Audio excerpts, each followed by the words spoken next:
Greetings, Bobby W6IWN here. I'm about to dunk this brand new Retevis HA1UV into this fish tank and give it the true IP67 test for 30 minutes during my local noon net and see if it will transmit. I'm going to put a camera underwater and see if we can't hear it, if it will even transmit.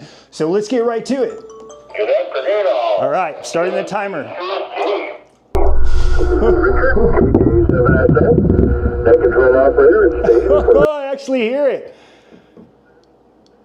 I actually hear it out of the water. Okay, I'm going to turn it at the underwater camera. Try to get it. On the stars link computer system. For more information on the stars link. See if I can get an angle from both shots. This is a kind of a new shot for me here. And click on repeaters. Ready, station with emergency traffic. Please break at any time with statement emergency traffic, followed by your call sign. Do we have any emergency traffic at this time?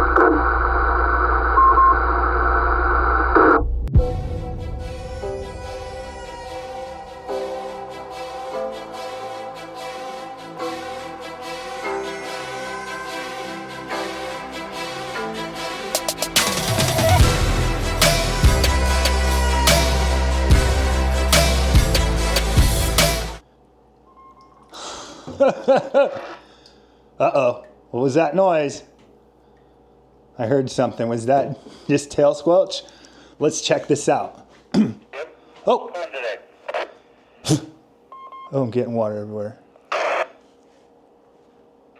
cut yourself off. This is KC7NXP returning it over to me. Hey. I think there's just water in the speaker or something. Yeah. It's still working. But will it transmit? Will it transmit? Whiskey 6 India Whiskey November. It sounded like someone was shaking it, and was it Bobby? It sounded like somebody was underwater. It sounded like it might be Don from the veterans home. I'm not sure. W6IWN. This is Whiskey 6 India Whiskey November. Do you still copy?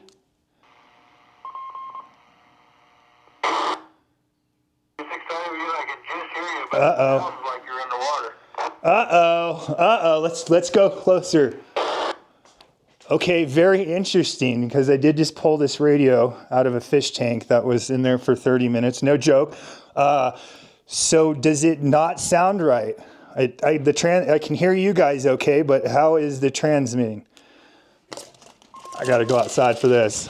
It's really low, and it literally sounds like you're underwater. It sounds like it needs to dry out before the mic will function correctly if I put my 2 cents worth in.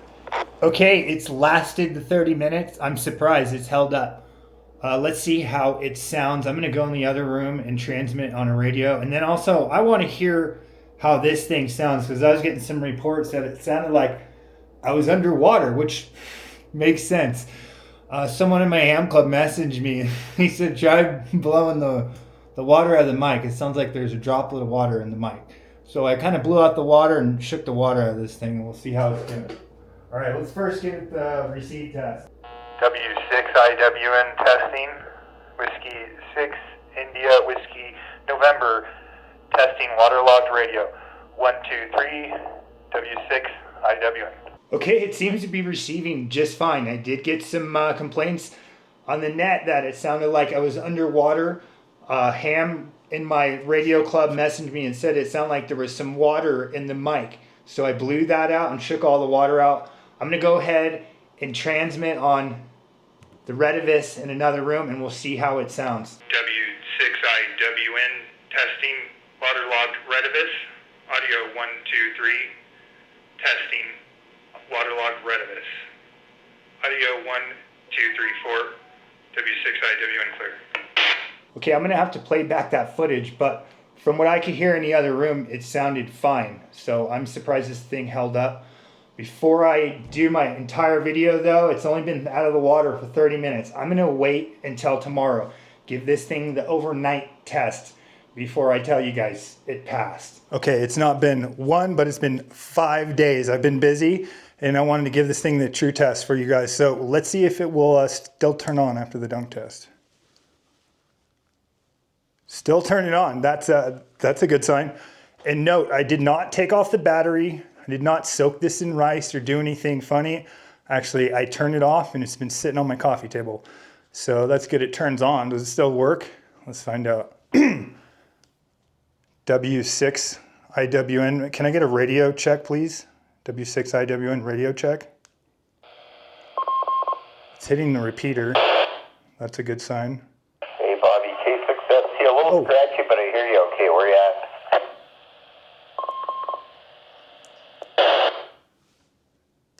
Okay, I'm inside in the kitchen. That makes sense. I got a little rubber ducky going on here. How is the audio, though, on this thing? I got a little wet the other day. I was just testing it out, making sure it still works and functions okay, and the audio is okay. Yeah, I heard you. It sounded really pretty bad the other day. It sounds pretty good. It's a little hard to tell because you're inside. As you walk out, so you'll have a better signal. I'll probably hear you better. But it sounds way better than the other day after you pulled it out. It sounded like you were talking, it was probably wet. It sounded like you were talking through a fishbowl.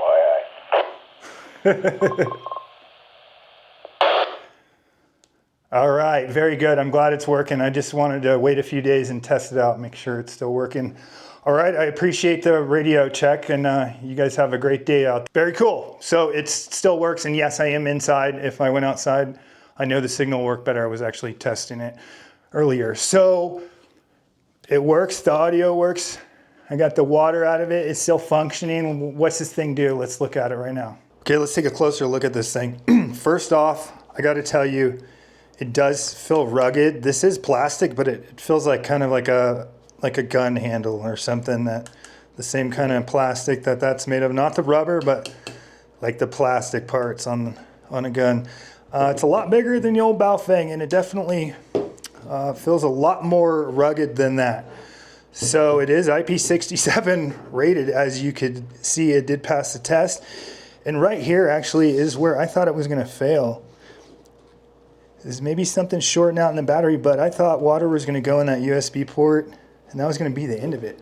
But no, it lasted. I didn't plug that up or do anything funny. One thing I do have to note, it comes with the female SMA instead of the SMA, which most radios have. So if you did plan on buying this and swapping your old antennas over from your Baofeng, that's not going to work, unfortunately.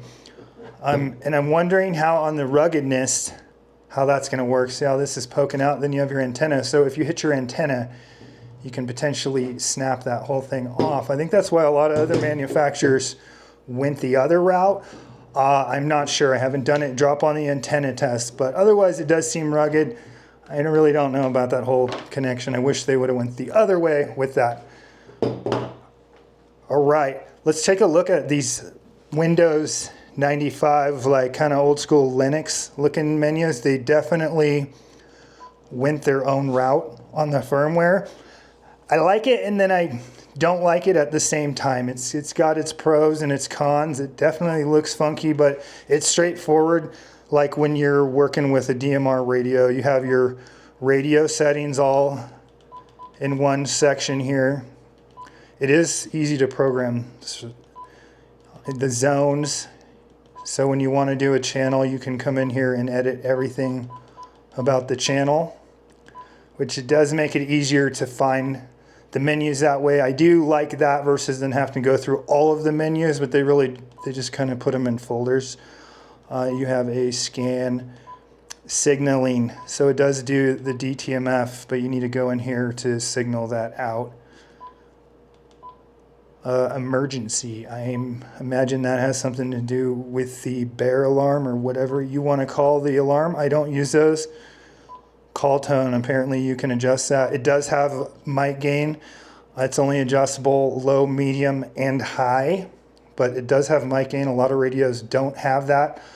To switch from channel mode, you just hold this. But you know, one thing I have been having a hard time figuring out is how just to go from channel A to channel B on the menus here. That's real simple. That's been kind of frustrating me on this radio, but I guess I'm used to all the other radios and how they work. This is something different.